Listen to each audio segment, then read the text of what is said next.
গত লেকচারে আমরা সমাস ও তার প্রকারভেদ নিয়ে আলোচনা করেছি। এই লেকচারে আমরা স্পেসিফিক ভাবে যে প্রথম প্রকারভেদ ছিল দ্বন্দ্ব সমাস, সে দ্বন্দ্ব সমাস নিয়ে বিস্তারিত আমরা জানবো। তো দেখো, আমরা দ্বন্দ্ব শব্দের অর্থ জানি কি?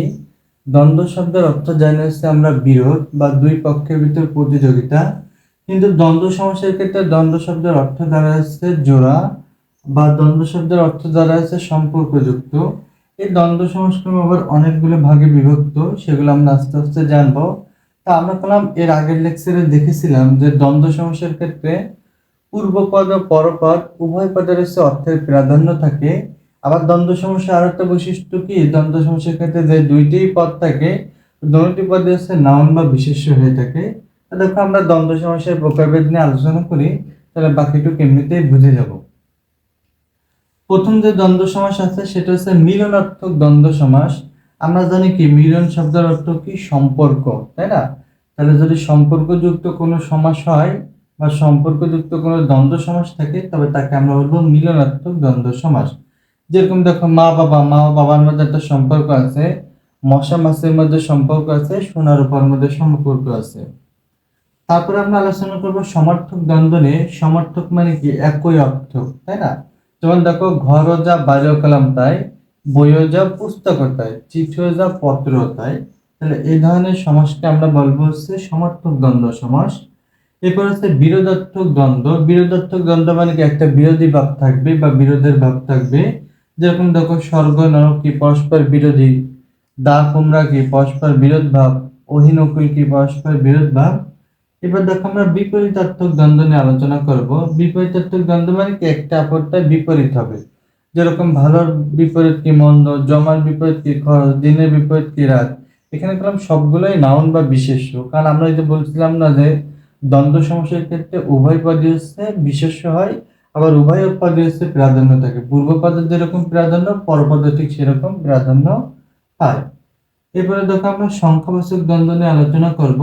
সংখ্যাবাচক দ্বন্দ্ব মানে কি? এখানে তো সংখ্যার কথা উল্লেখ থাকবে, যেরকম 7 5 9 6 4 5 এরকম ইত্যাদি সংখ্যাবাচক দ্বন্দ্ব সমাস হতে পারে। তারপরে অঙ্গবাচক দ্বন্দ্ব। অঙ্গবাচক দ্বন্দ্ব মানে কি? আমাদের অঙ্গের কথা বলা থাকবে, যেরকম হাত পা, চোখ কান, এরকম ইত্যাদি কথা বলা থাকবে। সহচর দ্বন্দ্ব। দেখো, সহচর মানে কি? সহচর মানে হচ্ছে সাথী বা সঙ্গী। যেরকম দেখো, বন্ধু বান্ধবী, এটা কি? সহচর দ্বন্দ্ব। দয়া মায়া কি? পরস্পরের সাথী। কারণ যার দয়া আছে তারই কি? মায়া আছে, তাই না? যার মায়া আছে তারই দয়া আছে। তাহলে এই ধরনের সমস্যা আমরা বলবো সহচর দ্বন্দ্ব। এরপরে কি? বহুপদী দ্বন্দ্ব। বহুপদী দ্বন্দ্ব এরকম তেল নুন লাকড়ি, তারপর সাহেব বিবি গোলাম, এগুলো নাকি দুই বা ততোধিক হচ্ছে পদ ব্যবহার করা হয়েছে, দুইয়ের অধিক পদ ব্যবহার করা হয়েছে।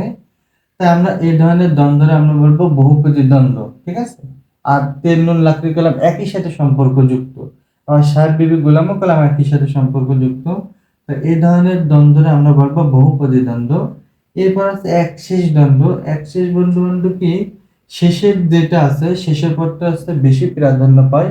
আমরা এমনি জানি যদিও দ্বন্দ্ব সমস্যার ক্ষেত্রে উভয় পদের প্রাধান্য রয়েছে, কিন্তু একশেষ দ্বন্দ্ব বলতে শেষের পদটা যদি একটু বেশি প্রাধান্য পায়, তবে সেই ধরনের দ্বন্দ্বরে আমরা বলবো একশেষ দ্বন্দ্ব।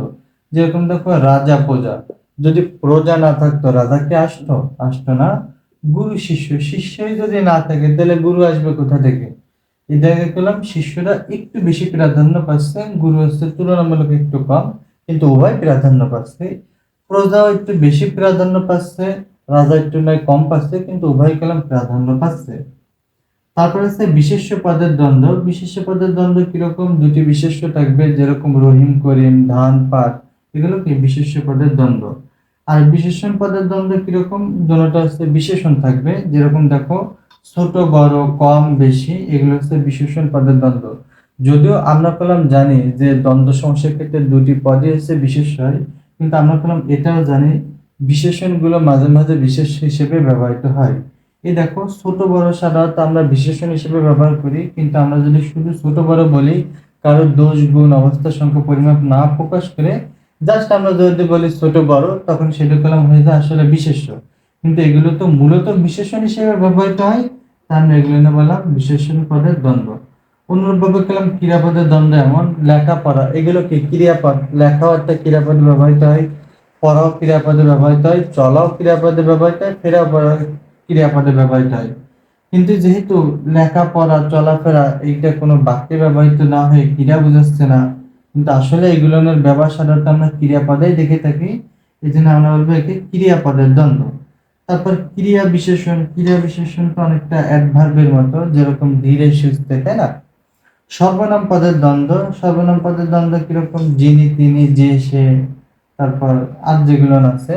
এরপর দেখো অলুক দ্বন্দ্ব সমাস। অলুক দ্বন্দ্ব সমাস বলতে কি বোঝায়? যে সমাসে পূর্বপদ ও পরপদ উভয় পদে একই বিভক্তি থাকে এবং ব্যাস বাক্যের সময় বিভক্তি লোপ পায় না, তাকে আমরা অলুক দ্বন্দ্ব সমাস বলবো।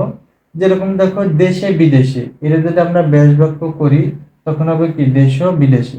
এখানে দেশে পেলাম এ বিভক্তি আছে, বিদেশের ক্ষেত্রেও কি এ বিভক্তি আছে। যখন আমরা ব্যাস বাক্য করতেছি তখনও পেলাম দেশের ক্ষেত্রে এ বিভক্তি আছে, বিদেশের ক্ষেত্রে এ বিভক্তি আছে। তার মানে যখন পূর্বপদ ও পরপদ উভয় পদ থেকে একই বিভক্তি থাকবে, আর ব্যাস বাক্যের সময় পেলাম আমরা পেলাম এই বিভক্তি লোপ করব না, আর এর ভিতরে কি ও আমরা যোগ করব।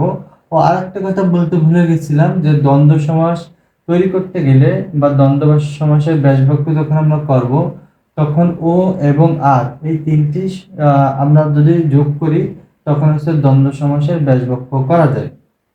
তো এটাই আমাদের মূলত আজকে দ্বন্দ্ব সমাস নিয়ে আলোচনা ছিল।